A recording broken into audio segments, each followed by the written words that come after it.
people can start losing weight just by making better decisions. Motivation is driven from the inside out. Use flexibility as a tool. Rely on structure when it's helpful. This is where we discuss the possibilities. Hey guys, this is Dr. Kori Propst with the Diet Doc Life Mastery Podcast. I'm a health psychologist and I'm the Vice President and Wellness Director of the Diet Doc. And I'm here today with Brittney Garcia, who is our owner in LaGrande, Oregon. Hi, Brittney. LaGrande, Oregon. No one knows where that is. It's Eastern Oregon. Out there. Where are you? Out in Timbuktu. Yes. It's a small town, right? It is. Yeah. We have around 12,000 people here. 12,000 people. Okay, that's about 3 times the size of the town I grew up in. So it's a little bit larger. It has more than one stoplight, right? It does. We have a lot of stoplights, or what we would consider a lot. Not what you would consider a lot in San Diego, but right. We have a few. Yeah, we have to plan around the traffic. That doesn't sound like it's an issue for you there in LaGrande. No, I live like 0.8 miles from my office. All right. I can run here in 6 minutes. And it sounds like you have. I have clocked it. Awesome. Well, Brittney, I'm really excited to have you here on the podcast today. Thank you for joining me. I've been kind of chomping at the bit to interview you. Actually, you've been at the top of my list. We have kind of a special relationship, and maybe we'll get into that. But I would like for you, if you would, to tell our listeners about how you got into fitness and how you got into entrepreneurship. Can you give us a little bit of a background? Yeah, so I got into fitness because I needed to get into fitness. I was not athletic as a kid or as a young adult, which I'm still a pretty young adult, but You are a young adult, yes. Yeah, I never was athletic by any means. I didn't play any sports. Mm-hmm. I didn't want to play any sports. I enjoyed to cook and I enjoyed to eat. And I found myself being right below 200 pounds, like by the decimal, right below 200 pounds. Yeah. And my boyfriend, now husband at the time, did like to run and he liked to eat too, but he was at least athletic enough to maintain like a healthy body weight, where I was not, and I felt like I had to fix that. Mm-hmm. But I really just didn't know where to start. And so I started by just logging what I ate, which is funny now that I work with clients. I'm like, when I was logging my food, what was I logging? Like, what was I tracking? You know, like, I asked myself the same question, because at one point I started tracking my food too. And where did I get the idea of tracking? I think, I'd always recorded things as a way of monitoring other goals. And was I tracking calories? Like, I don't know what I was looking at. Yeah. Okay. But I started, yeah. And I actually, so here in LaGrande, we have a really awesome woman named Olivia Westonsko. I'll give her a little plug there, because if you're from LaGrande, you know Olivia probably. And she taught Zumba classes. And so I remember being in my apartment. I was just out of massage school. I had a job now. And I remember sitting on the couch thinking, like, you have to exercise. Because I had been logging my food. I had lost 10 pounds just from cutting out soda, probably, truly was what happened. Mm-hmm. But I wasn't losing any more weight. And I know now that there was still 100 things I could have done within my diet. But at the time, I was like, if you don't exercise, you're never going to lose weight. And ironically, I saw this infomercial for Zumba, because I knew I had to like whatever I was going to do. Like, for me still, this is the only way I'm going to exercise is if I'm doing something I like to do. I can do anything if I like it, or if I know that there's a real purpose behind it. And I know that that's something that you really promote among your clients too, is don't just exercise because you feel like you have to. Go experiment and find things that you really enjoy and that light your fire and stick with. And so I go downstairs. I live downtown at the time. I go downstairs and the farmer's market is going on. And Olivia is there with her booth for Zumba. And I'm like, that's really weird. Because I just saw this infomercial. It looked fun. I've never danced. I don't know that I'm like excited to do that, but I would try it. So I worked at the time, and as a massage therapist, everyone wants a massage after work. So I couldn't go to 5:30 p.m. class, but she had a 6 a.m. class. So I made a deal with myself, because at the time, not a morning person. Now I'm everything about mornings, but I'm like, dude, you can do Zumba at 6 in the morning and you can go back to bed. Okay. Because no one wants a massage in that early hour. Like, you can at least exercise and go back to sleep. You wouldn't let yourself make an excuse to get out of it. Did I what? You wouldn't let yourself make an excuse. You know, that's something that I've always appreciated about you. There's this very like calculated mentality you have, and you notice when you're on the precipice of an excuse mentally, intellectually, and you're like, it's just not an option. Like, if you said you're going to do this, you just, like, you have to do it. But I always will give myself, I have a 20-minute rule now still, where I have to go do whatever I was going to do, workout-wise, for at least 20 minutes. And if you still don't want to be there, you can leave. You'll let yourself out of it. Okay. Yeah. Okay. You can run the first mile, run probably like 2, because it's 20 minutes. And then, like, at the worst case scenario is you can walk home. Like, who wants to do that, really? Oh, okay. So let me ask you this. How often has that happened for you, where you go for 20 and you're like, yeah, no, I'm done? I've gone for 30, but I've never quit at 20. You've never quit at 20? The only time I've quit at 30 was in the pool. I swam for 30 minutes and I just wasn't feeling it. And I was like, okay, so this is, okay, you can get out. And then I'm thinking, to get in the pool, you have to undress, put a swimsuit on, get all wet. Then you have to shower. You have to at least do this. What a pain. Yeah, what a pain. Like, at least finish 30 minutes. So okay, let me ask you this, because there's some bargaining going on here. Oh, yeah. And I do think that people who are the most mentally tough and who do achieve and accomplish the things that they really want to, they have tools and strategies like this. And so I'm wondering if this is something that you teach your clients. Yeah, like strategizing, like bargaining or negotiating. My daughter is going to be such a negotiator. I'm like, it's definitely a strategy. Because what I do with my clients and myself is tell me what your excuse is. Like, say it out loud. Like, I want to hear it. Because if you have an excuse, I promise you I will have an answer of how we can work around that. Like, here's my excuse. I can't get out of bed. Okay, well, from the age Nora was born until she was probably 4, I set my alarm in the kitchen. Why? Because her bedroom is right off the kitchen, and I'm going to book it like hell to get to that alarm and turn it off before it wakes up a sleeping baby. Yeah.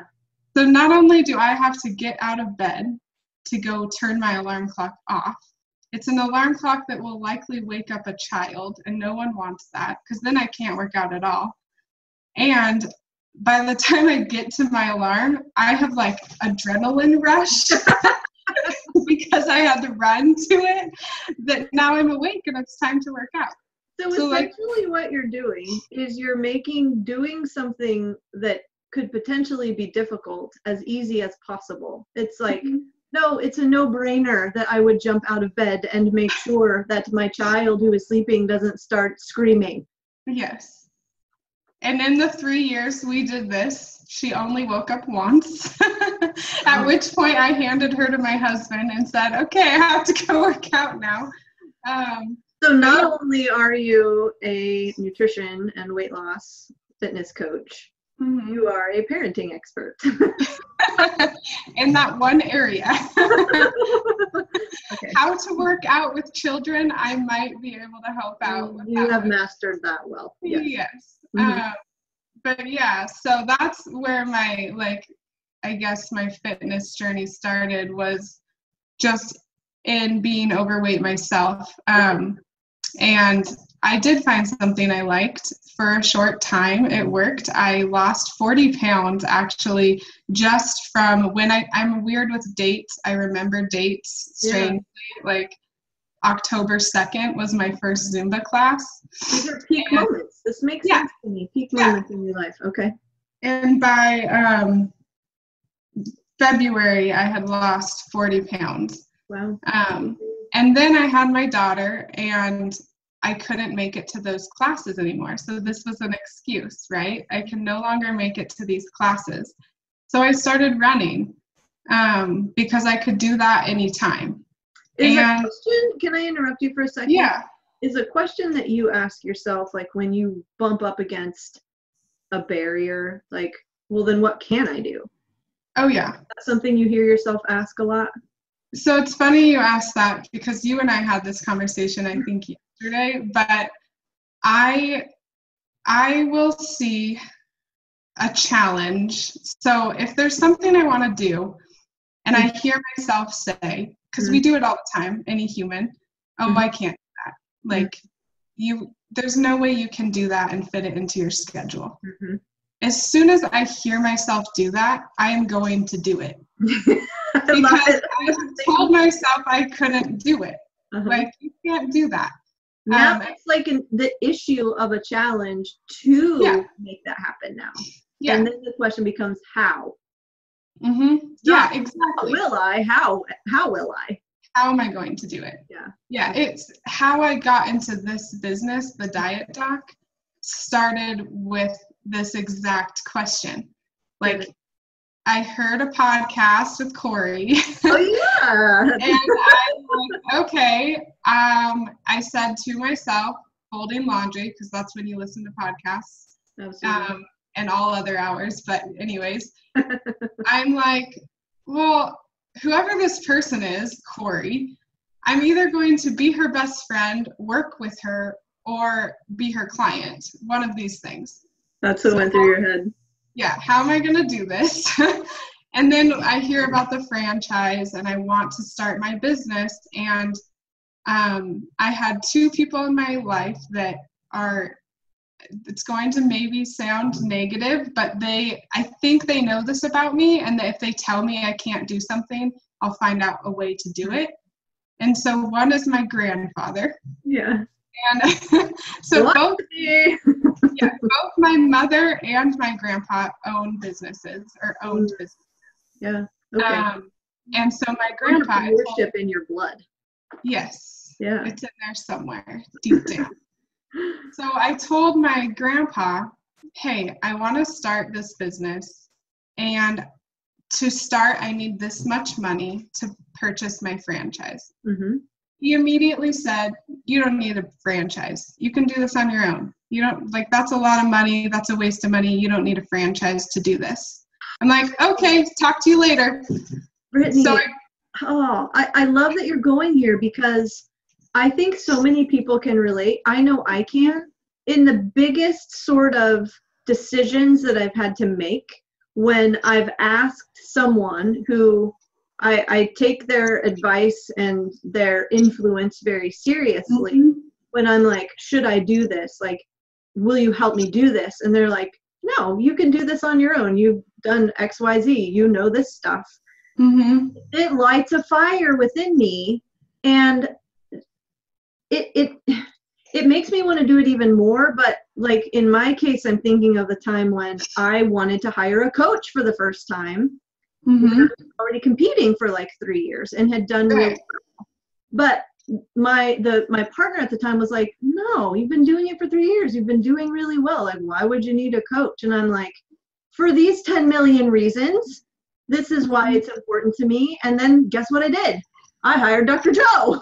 Right. Well, and we have talked about this because when I asked you if we should get a coach, we were like, well, that coach, that person knows something that I don't. Yes, absolutely. And that's how I feel about the business too, is it was like I had a business already. Mm-hmm. I mean, I could continue to have this business, but what if I could do better? Like what Kori and Joe know things that I don't know.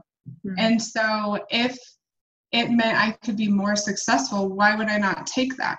Yeah. So my next person was to go to my mother, who also has a business. And I said to her, like, I'm wondering if you could loan me this money. I will pay you back in 2 months. And she's like, well, how are you going to be able to do that? I'm like, well, Dr. Joe said I could. I could make this money back. And both my grandpa and my mom were kind of like, yeah, well, we live in a small town. Like maybe this guy over in, wherever could make this much money in 2 months, but that doesn't mean that you could. And my mom, I know that she'll Such assumptions being made here. Yeah. And not to criticize your mom, but all of us make assumptions all the time about what we're going to be capable of or not capable of. And And she said to me, well, if there's a will, there's a way. If you want to do this, you'll figure out a way to do it. And she kind of urged me to talk to my grandpa. Yeah. And I'm like, I already went there. And so I was ready. I was going to the bank. I was going to get a loan to do this. And my stepdad stopped me and was like, let's chat about this. So they just wanted to know more about the business, and they gave me the money, and I paid them back in this 2 months. And I was like, I wanted to prove to them that I could, and I needed them to tell me I couldn't. Yeah. Not that they didn't think I could do it, but I needed them to tell me, no, we're not going to give you money, or whatever the case may be. Because that's what gets me, like, it's almost like someone not believing in you sets you on a path to improving.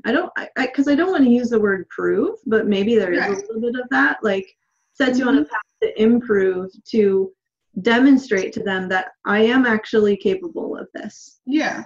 Yeah. That's really cool.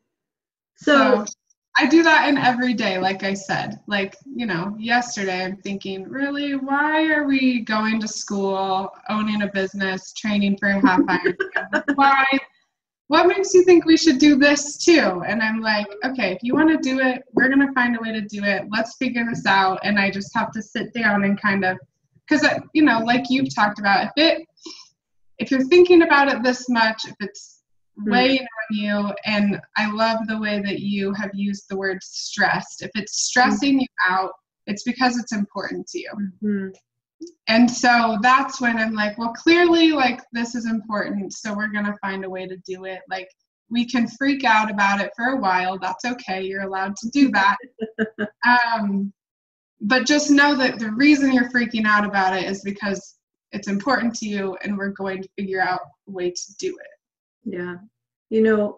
As you're talking about this, Brittney, I think about the culture that you have there in LaGrande and that you've created as part of your business, and the culture that all of your clients are involved in, and just the way that you bring to life such real, because that's a struggle. Like, you and I, we're not the only ones who go through that in our minds and questioning what we're doing and why we're doing it, and is it even appropriate to be putting all our time towards X, Y, and Z.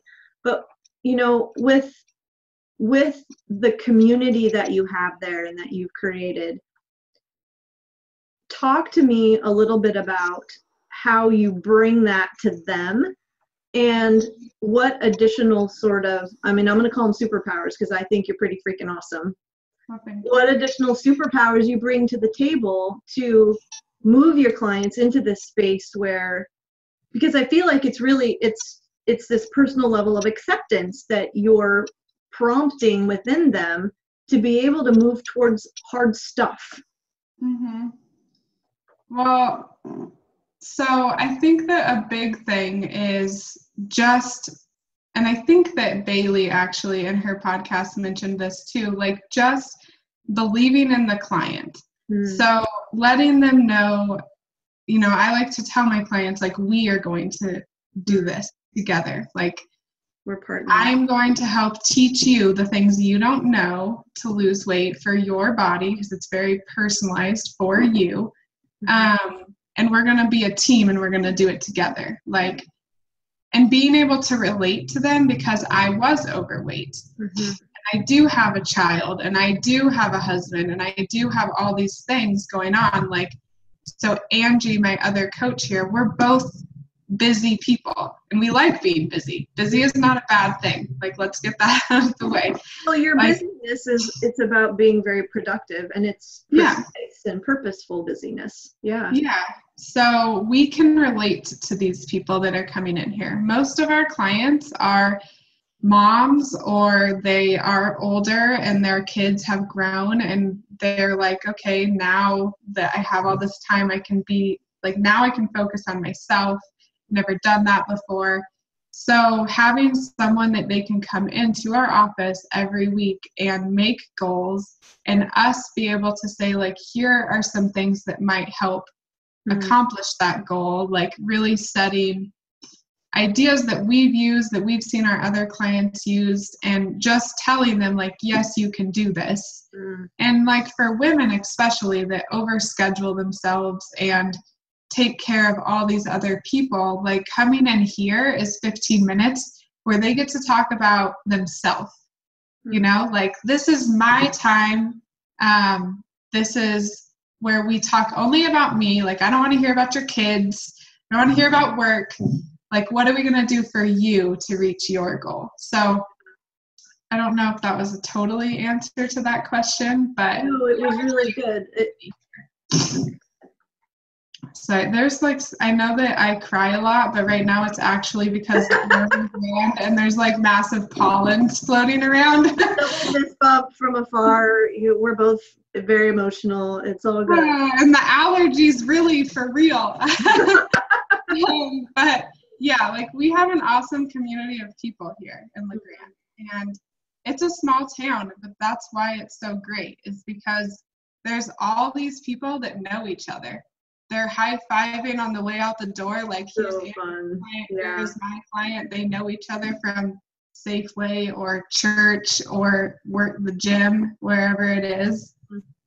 You know, in our last podcast, Joe and I discussed the importance of connection and feelings of belonging, and that being just really instrumental in terms of a person feeling a sense of vitality and energy and enthusiasm for just life in general. And I really feel that that's what you strive to promote and create within the Diet Doc LaGrande. And you know, I've had the privilege of being there in your space, and it's palpable. Like, your clients welcome me into your community like I've been a part of it forever. And I guess I have been a part of it from its inception, really. I mean, your clients see me almost every day, maybe in a video. But, you know, I also want to say this. I have been fortunate enough to be, and you are one of a very few of our owners who have taken the time and made the effort to put together a client retreat. And it's unbelievable how much work goes into creating an event, like a 2 to 3 day event like that. And I've participated in that in the last couple of years, and we're doing it again this year. Even though every year I'm like, this is the last time. And then we go and we have a great time, and I'm like, okay, we'll do it again. So talk to everyone briefly about what that's like. What's the retreat about, and are you taking registrations? Because you've always invited everyone. You don't have to be necessarily a current client. Like I've had clients participate in it before. Yeah, so we are still registering people. And in fact, if people register before the end of June, it is a little bit cheaper to come still. So the retreat is really awesome. I'll say that. It's at Wallowa Lake, which is about an hour and a half-ish from LaGrande. And we have tons of workshops. So we divvy it up between us three, you, myself, and Angie.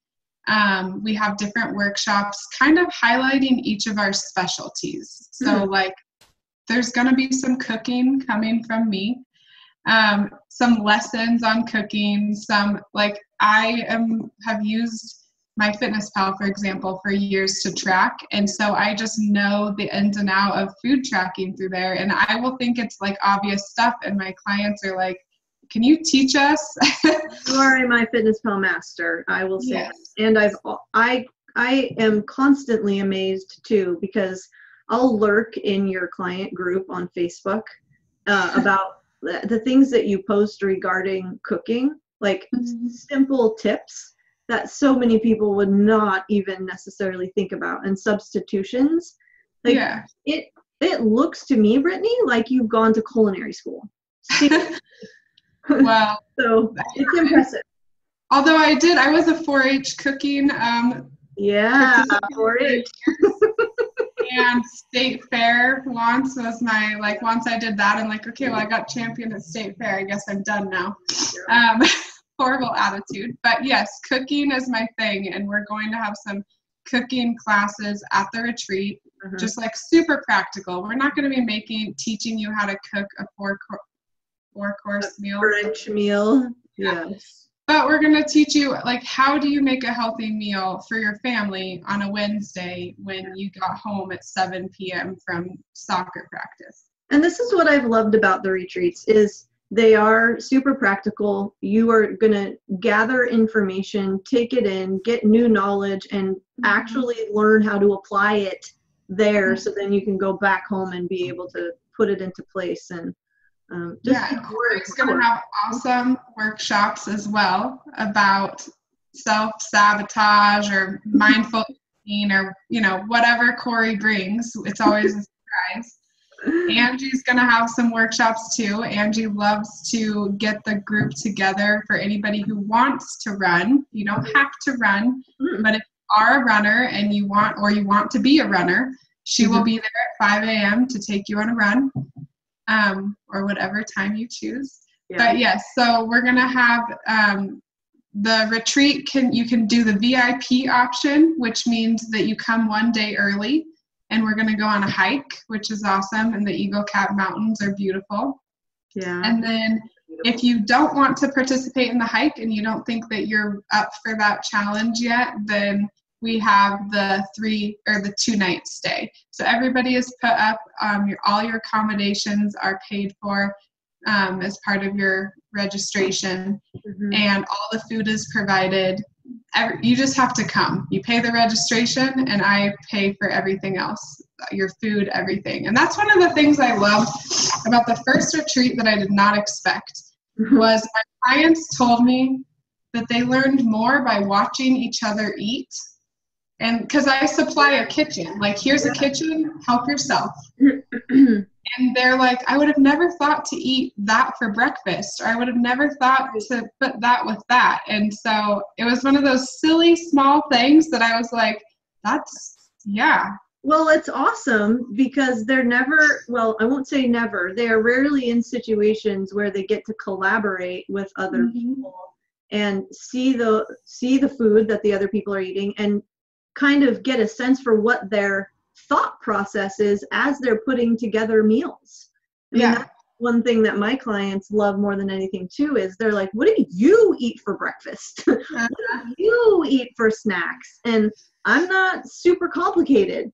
It's probably a 3 or 4 ingredient meal, but I'm never going to eat anything that I don't like. So exactly. Yeah.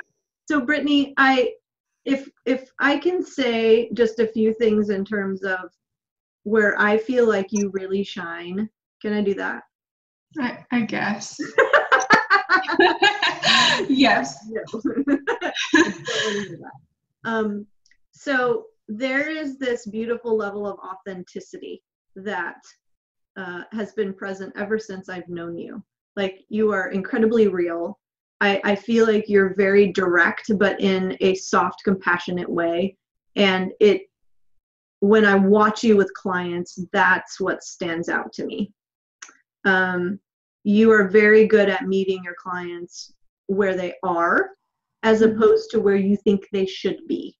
And for coaches who know a lot and have been around the block and have done this for a very long time, it can be a challenge to move back to a foundational level of knowledge and then help your clients build up skills gradually. And then the sense of connection and sense of belonging that you are able to create just by being a very real, genuine person, like I said earlier, it's palpable, and it comes through in everything you do. It comes through in your videos and in the talks that you give, and just in the way that you even create an event like your retreat. And so thank you for being a part of the team and being a very good friend to me, and I appreciate it. You are welcome. So how can people find out more about you? What's the best way to reach you? Well, we have a joke around here that the worst way to reach me is to call me. So I won't even give you my phone number because I spend a lot of time with clients, so I'm not always near my phone. But if you go to our website, thedietdoclagrande.com, that would be one way you can find me. My email is bfitness@thedietdoc.com. And then I have an Instagram and a Facebook page. So Instagram is bfitness_the_diet_doc, I think, pretty sure. Brittney Garcia, I'm sure if you search that. Yeah, I just start typing in B Fitness and it pops up. So yeah. And then the Diet Doc LaGrande on Facebook. So great. Yeah, that's the way to find me. You should definitely go find me, and I'll follow you back if you do. On Instagram anyways. Awesome. Well, thank you for taking the time today, Brittney. Really appreciate it, and we'll be chatting soon. All right. Thank you.